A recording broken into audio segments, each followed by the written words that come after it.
Selamat datang di pelajaran Pendidikan Pancasila dan Kewarganegaraan. Saat ini kita akan membahas tentang bagaimana aspek dan sebab mengapa Indonesia sebagai suatu negara rentan mendapat ancaman.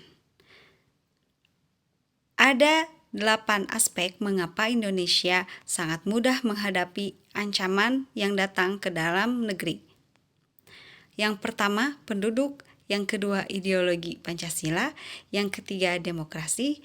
Yang keempat, ekonomi. Yang kelima, masyarakat. Yang keenam, kebudayaan. Yang ketujuh, sistem pertahanan. Ekonomi Indonesia berada di antara sistem ekonomi sosialis di utara dan sistem ekonomi kapitalis di selatan. Biasanya karena globalisasi ekonomi dari negara lain, sumber daya yang ada di dalam negeri jadi tergerus dan tergantikan oleh barang-barang dari negara lain, sehingga bisa mengancam kedaulatan suatu negara. Kondisi masyarakat Indonesia berada di antara masyarakat sosialis di utara dan masyarakat individualis di selatan. Oleh karenanya, berkembang ideologi-ideologi yang sangat bertentangan dengan Pancasila. Juga menurunnya sikap toleransi dan tenggang rasa antar masyarakat. Demokrasi yang diterapkan di Indonesia adalah demokrasi Pancasila, dan itu berada di antara demokrasi rakyat di utara dan demokrasi liberal di selatan. Ideologi yang dipakai di Indonesia adalah ideologi Pancasila.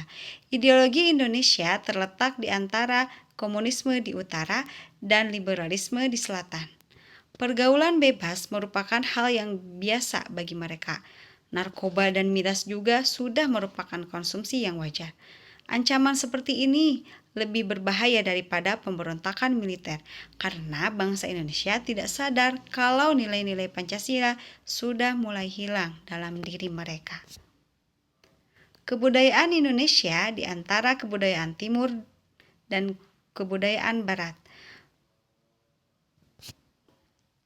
Penduduk Indonesia berada di antara daerah berpenduduk padat di utara dan daerah berpenduduk jarang di selatan.